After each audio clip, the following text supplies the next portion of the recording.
Hello, everyone, and welcome to today's podcast. I'm really excited because today we're going to have maybe Taco Bell's biggest fan.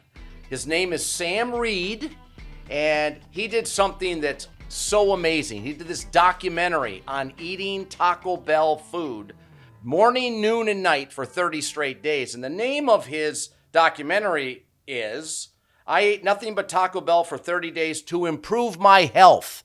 That is the most rad thing I've ever heard. So today we're going to jump into the documentary, the journey, the whole thing. So I want to welcome my new friend, Sam Reid.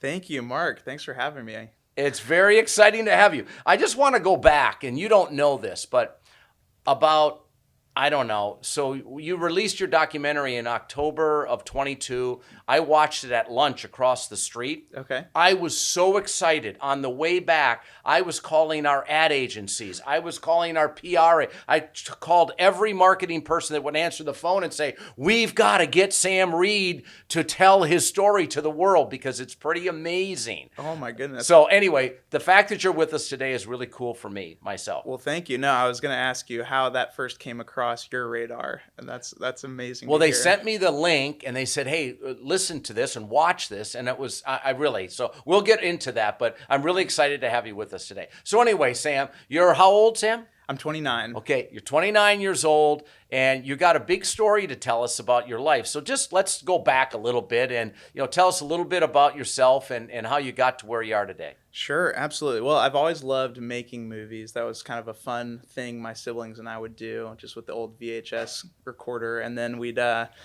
I continued that hobby through college, just kind of on the side, and I ended up out of college working a job in the nonprofit world. And my favorite part of that job a lot of times was the movies that I'd get to make for different events. And so more recently during the pandemic, I said, hey, I want to give this the college try. I'd love to see if I can make content creation a full-time gig. And so through that, started releasing this regular YouTube show and just had this idea brewing for a long time about this specific Taco Bell thing. And finally, gave it the green light, decided to go all in on it last summer. And so I still, I'm not quite a full-time content creator yet. I'm still doing that on the side, but I'm living in Virginia, working a job and doing content creation on the side. So tell us more about your content. What do you specifically focus on? Or maybe you don't have a focus. That's right. So I format the show like a late night variety show. So the idea is there are segments, I'm sitting behind a desk, and my goal in making the show is to make life a little bit lighter. I just feel like, things can be heavy a lot of times. There's a lot of negativity, and I'm like, man, if I could improve someone's life for spending 5 to 10 minutes with me on this show, that would be a dream come true. And so ideally it's lighthearted stuff, and occasionally, if I'm lucky, I can throw in some stuff that genuinely improves the lives of the people that watch it. And so where do you get your inspiration? Just from watching the world? I think so. I mean, I think it's a combination of things that I observe and, things that I'm passionate about. One of those things happens to be fast food. So always loved fast food or quick service restaurants. And I think that, anytime I'm able to create something about something that I'm as passionate about as fast food, it's a gold mine for me. Okay. We have a lot of really passionate fans for Taco Bell, and I've been here now almost 4 years, and it amazed me how much people love the brand. Not just the food. They do love the food, but they love the brand and everything about Taco Bell. Well, you might stand, at least in my mind, at the top of the hill in terms of super fans. Sure. Why Taco Bell? Well, I think it was a combination of things. Like I mentioned, like passionate about Taco Bell, and I've loved Taco Bell for a long time. But I also saw several articles that got sent to me that I stumbled across that described Taco Bell more recently as one of the healthiest fast food options. And so to me, that was kind of the perfect captivating premise that could a fast food restaurant actually help you in a journey to becoming healthier. And I think, grew up in an era where every time there was a substitute in gym class, had to watch, the documentary about eating McDonald's for 30 days. I was going to bring that up. That's right. And for me, it was, I think maybe the desired reaction from those filmmakers is like, oh, gross. And when I watched it, I'm like, I could probably handle that. I think it was kind of a challenge that I saw. And then so the combination of that desire plus this idea that, oh my gosh, we could flip the script a little bit and see could this actually be a positive thing, or at least aid in a positive progression? So as you were on your journey as a Taco Bell fan, before we get to the documentary, what did you like about Taco Bell versus your other options in quick service? I think it was kind of a developed passion where, I went there occasionally when I was in high school. What may have really done the trick for me was that when I was in college, our local Taco Bell had a 10% student discount for local college students. So, the 99-cent items were 89 cents. And I think at the time, there were also 89-cent that bumped down to 80 or whatever it was. And so just the idea that was a late night option, it was discounted, however like insignificant that may sound. It just sold me on the idea that like this is a brand that I can relate to. This is food that I really enjoy. And then, just dare I say the absurdity of some of the options, just the combinations of different menu items and the flavors and that sort of thing is just something that I think creates this image that a lot of people enjoy being associated with, myself included. I think that there's this innovation that is associated with Taco Bell that you don't get anywhere else. And so I really love the taste of the food plus all those other things as well. You just bring up the innovation, and what I think is there's two things that draw people, maybe three. One is the food, obviously. Sure. But I think the other is that we do constantly look for innovation and what could we do differently and how could we break those rules. And then also, I think not all people are full of passion, but I think people, and I've only met you now for a few minutes, I think people that are full of passion and look for something new and kind of outside the norm, those are really the people, the core of who's drawn to Taco Bell. Sure, absolutely. Yeah. No, that resonates with me. Yeah, well, that's who you are. I mean, I figured that out really quickly. All right, so now let's get to, so I want everyone to really understand what you did. Sure. So you tell us when you had the idea, and this idea, by the way, I just want to be really clear, is you did a documentary on eating Taco Bell only for 30 days, breakfast, lunch, and dinner, and I saw your documentary. It was amazing. Tell us how you started this. Sure. Well, I think one of the biggest barriers to entry when I had the idea, probably back 2016, 2017, when those articles started coming out. And I think that's when, Missy and the folks on your team really started to roll out some of those new, healthier menu items. I saw funding it as a barrier to entry where, like I said, this isn't my full-time gig. I saw there being the cost of the menu items plus, production costs and that sort of thing. And so this past summer, I just decided, hey, I'm going to crowdfund this. And so I actually did a Kickstarter that raised enough money to produce the documentary. And that's what made me feel like I could go ahead and fully go all in on it. So decided to start, and I ran the experiment from July to August of 2022 and set the rules for myself that, like you said, it's going to be exclusively Taco Bell, so no snacks or anything from elsewhere. And then breakfast, lunch, and dinner. So 90 meals over the course of 30 days. And like you mentioned, I wanted to make sure that this was done as scientifically as a fast food experiment can be. Right. So did consult with a dietitian on the front end. I did body composition analysis, blood work, regular doctor's appointments and that sort of thing, just to make sure I had as much data as I possibly could before and after. You mentioned Missy. So Missy Shapok is our Director of Nutrition and Sustainability. And I think when you had called in here, you actually then formed a relationship with Missy. That's right. That gave you a bunch of... Tell us about Missy and what you learned from her. Well, I think I'd probably seen Missy's name a few times and maybe seen her in a couple interviews as I was researching, this movement of Taco Bell to, I think it's called the Journey for All, right? Is that right? Journey for All, yeah. Yeah, and so I reached out to Missy actually because in that McDonald's documentary, there are all these unreturned calls to corporate. And I thought, man, that's really interesting. I'd be willing to bet that someone at Taco Bell would respond to this, but I honestly wasn't positive on that. Should have called me. I would have. So I actually just tried sending several different forms of communication, some of them being guesses. I'm not sure if this is going to get to anybody. Right. And sure enough, Missy ended up responding, and I was pretty curious, and I asked Missy, like, hey, what was that like on your end? I imagine from my perspective, that could be kind of like a PR nightmare. Like, this guy's like gonna, dig himself a grave Right. using our product. And I tried to be very upfront with her and said, hey, this is what I'm doing, and this is how I'm going about it, and this is, the result that I think it will achieve. And I told Missy, I said, hey, before you say yes, let me send you my results so that Right. you can see that this But is.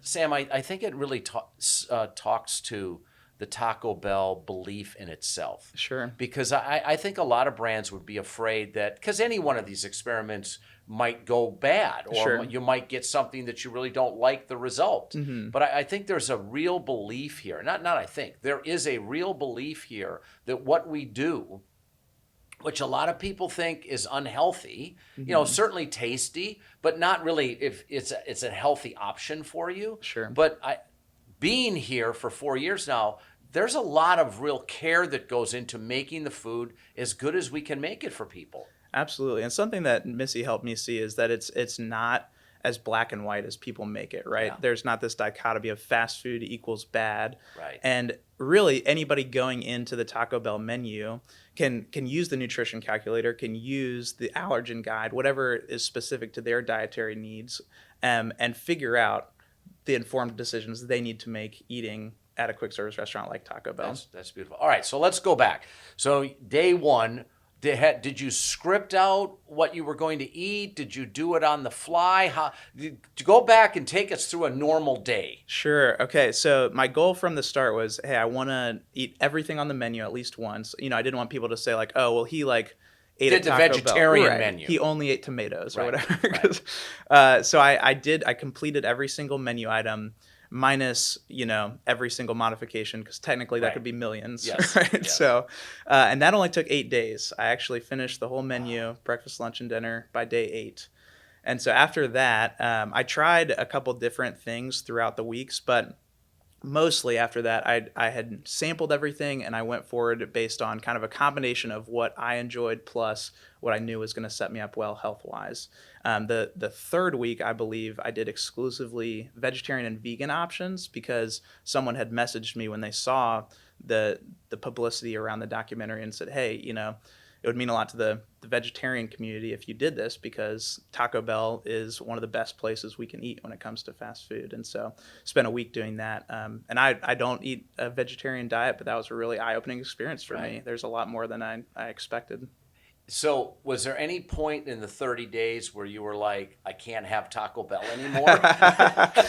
No, it was never like I want to quit this experiment. I think that I did end up having the Power Bowl, I think, every single day, maybe with the exception of a couple days. And I remember thinking maybe around like day 17 or something like that, I was like, it'd be nice to mix things up a little bit. But there was never a point where I was like, I can't finish this experiment. I have the bowl every day for lunch that I'm in the office, and Yeah. I still have it every day. I never really vary from it. So It's bowl amazing. is amazing. It's amazing. And I feel like, with the number of modifications that you can do, there's no shortage of options when it comes to just varying it up. Like, you can just switch the dressing on the bowl and it's a whole new item, it feels like. Right. Okay. So at any point during the 30 days, were you feeling better about yourself health-wise, or were you feeling like, oh my gosh, this is... So what were you feeling? Let's go like to day 25. Sure. I think day 25, the thing that I was most curious about was my blood pressure. So I'd been taking my blood pressure on a weekly basis and had kind of discovered along the way that sodium contributes to higher blood pressure. And so thought back to my conversation with the dietitian that I had consulted with, who talked about potassium being a helpful thing to help counteract that. And so throughout that last week, I was adding in things on the menu that have potassium. So lots of tomatoes, drinking orange juice, some guacamole, things like that, potatoes.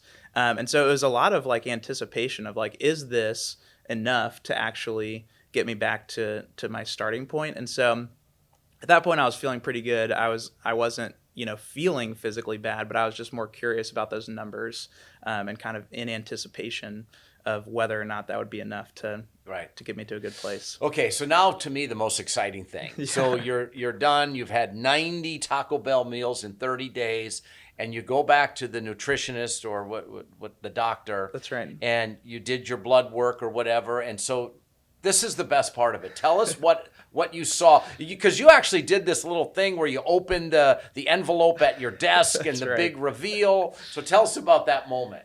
Well, I think, honestly, my expectation was a mixed bag, right? I expected, like, some of the things to have stayed the same. I expected some. I didn't expect it to be as stark of a contrast to my starting numbers as it ended up being. But what I found was that virtually everything had improved, right? So, and you lost weight. And I lost weight. That's right. So, yeah, my body fat percentage had decreased. So the weight that I lost was fat and not muscle, which I was concerned about. My cholesterol, I started off with what's considered borderline high cholesterol. I said, that's not a good starting point. Ended up going down significantly. So then I was right in the middle of the normal range. And then, yeah, people talk about good cholesterol, bad cholesterol. The good went up, the bad went down. And my sodium decreased slightly, which I was not expecting. So good. And the blood pressure, the changes I made in that final week were enough to bring blood pressure back to like an acceptable level. And so I was blown away. Like I said, I was thinking, hey, some of this is going to be maybe not the results I'm hoping for. And that's okay. You know, I'm still going to put out this documentary. Right. But the fact that literally, I think maybe triglycerides went up slightly, but still within a healthy range. Aside from that, literally everything trended in a positive direction. Honestly, it's one of the most amazing things I've ever heard in my life on anything. I mean, come on. 30 days of Taco Bell, 90 meals, and you got healthier. That's right. Yeah. Did you name the documentary before you started or after? Well, I had kind of a couple like working titles in my mind. Like I played around with the idea of Moss, like live Moss, you know, the idea of getting more out of life. And then ultimately it came down to what I thought would be the most marketable on YouTube. You know, what's going to get people to get that click. And I think the idea of 30 days plus Taco Bell plus healthy, all in one sentence was enough to. It was a long title, entrance. But I think that's right. But I think you accomplished, because I don't think anyone. When I told my boss, who's the CEO of Yum, that there's this documentary about eating Taco Bell food for 30 straight days and then looking at your health, and then when I told him about the results, it was like, oh my God, that's amazing. Sure. So, I mean, really, I think it was really astounding what you found out. So, absolutely. Just before I'm going to just talk a little bit more before we go about what you're going to do in the future, but what was the biggest learning from you? And it doesn't have to be on the food or Taco Bell, just about yourself and because this was a really interesting experiment. So what will that lead to in the future? What did you learn?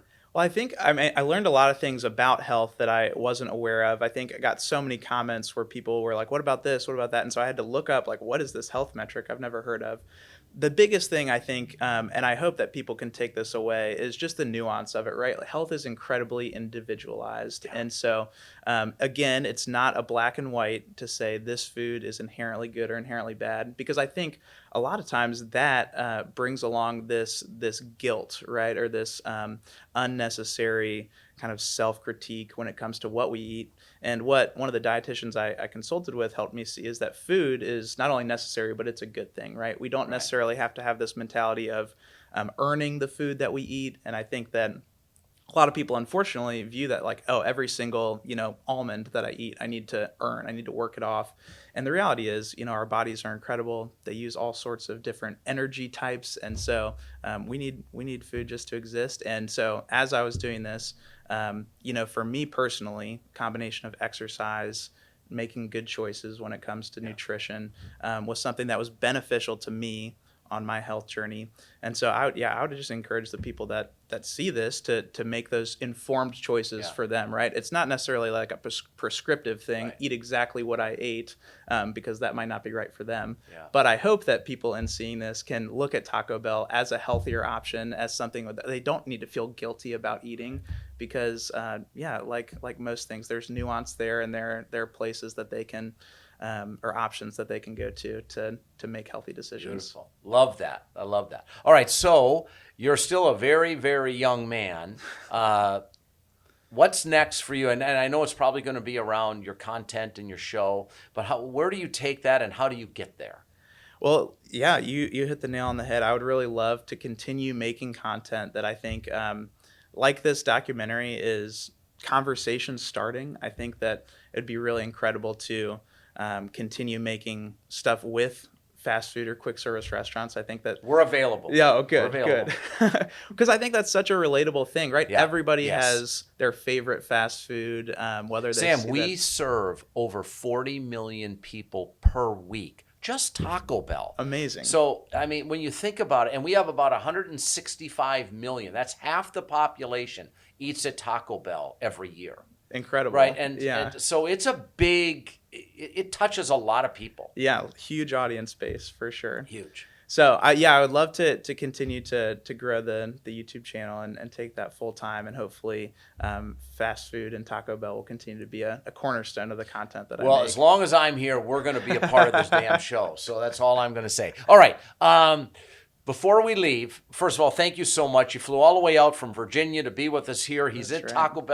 Taco Bell headquarters. He's going to tour. You're going to go to the kitchen, I'm sure. Yes, sir. Going to meet with Missy. You're going to meet with Missy. It's going to be a great day for you. So I really appreciate you coming out. Really appreciate you taking the initiative on the documentary. So really easy question for you. Maybe it's not for you because you know the entire menu, but we always ask, what's your favorite go-to Taco Bell item? Yeah, I mean, a lot of great choices to choose from, but if I had to pick just one, it's got to be the cheesy gordita crunch with the Doritos Locos shell. I feel like it's quintessential Taco Bell, just a fusion of a couple different items, and the addition of the Doritos Locos to the already great cheesy gordita crunch is what puts it over the top for me. Sam, you have a future here at Taco Bell if you want one. The fact that you could even say all of that and the fusion, it's really beautiful. So, Sam, thank you very much for being with us today. Absolutely, Mark. I appreciate you having me. Really great. Okay, everyone, that was an amazing episode. If you want more amazing episodes, go to wherever you go for podcasts. I'm sure we're on there, and we'll see you next time.